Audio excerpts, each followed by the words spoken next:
Now I want to talk a little bit about how to work on your pronunciation, like what you need to do.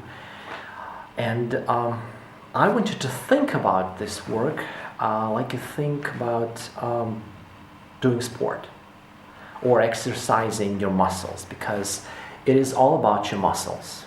Because when you speak Russian, you use certain muscles in certain ways, and when you start speaking English, what happens is you use the same muscles in the same way. That's why your sound when you speak English is Russian sound, because you use the same muscles that you do in Russian.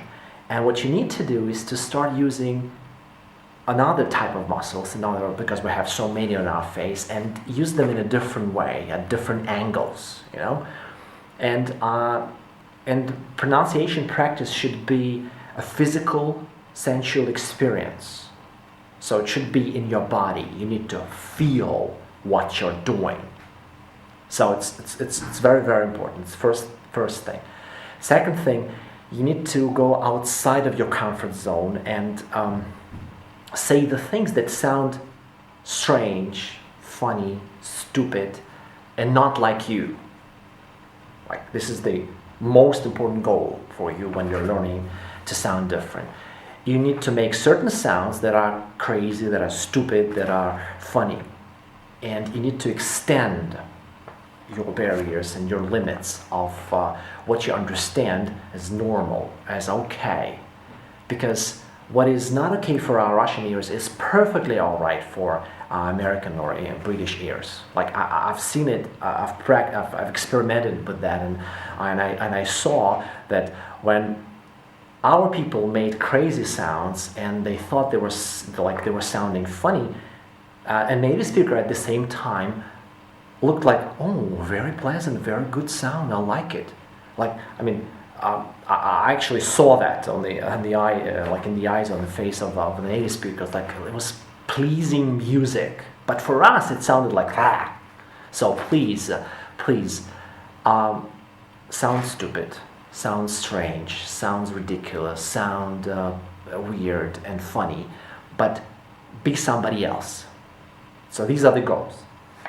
These are the goals. And now the things you have to do. Well, first, do the exercise. One simple exercise. When you open your mouth, because Americans actually like move their lips a lot. Yeah, wow. Open your mouth very wide.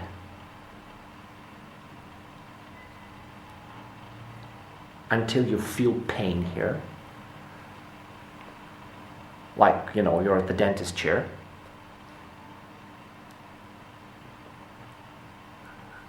And do it.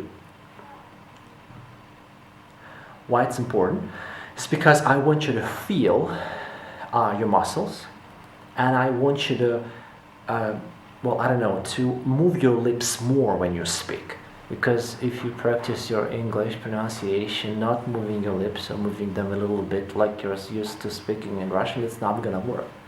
You have to be more articulate when you're speaking, so you have to, move everything more.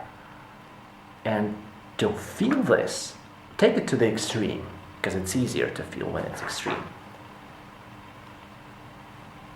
It's one way. Second way, do it. And make sure your lips are strained, like there's tension there, and make sure it hurts.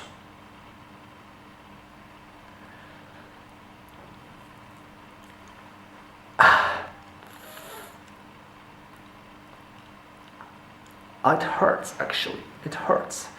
So guys, this is the idea.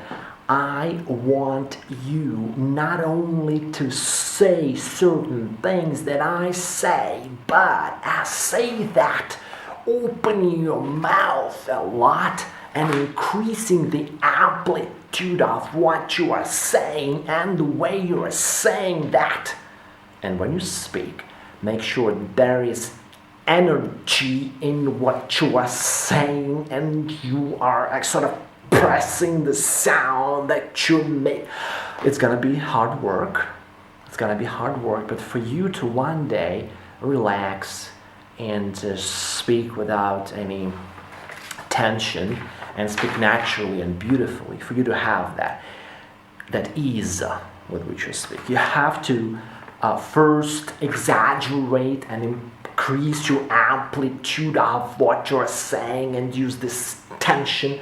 So these things are important because that's how you get to use the muscles that are inactive, and that's how you start to sound different. That's how I want you to move your lips when you speak, when you practice our phrases.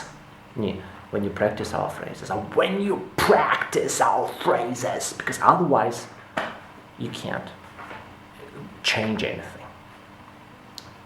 Several more practical tips. Look in the mirror, because sometimes you don't feel whether you're opening your mouth wide or not. See, your mouth, when you open it, should be open wide, and if you look in the mirror, you will see how much your lips move.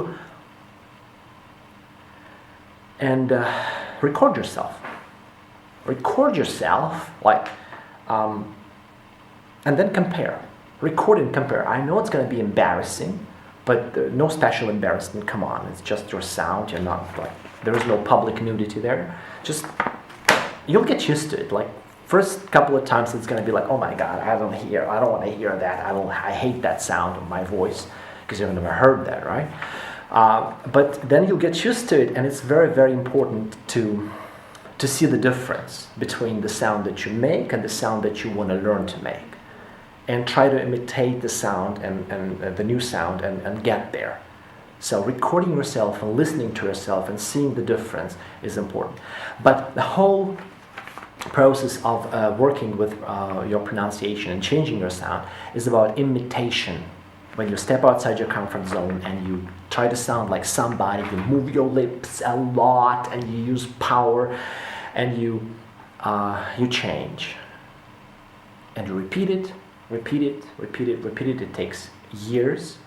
By the way, it's good not only to repeat after me using my materials, but also as you watch television or you watch some movies and you hear certain things that you like the sound of, and you say the same after the native speakers. So just practice pronunciation not only at lessons but in life. So these are the things I want you to keep in mind when working with your pronunciation. I hope you enjoyed it. Goodbye.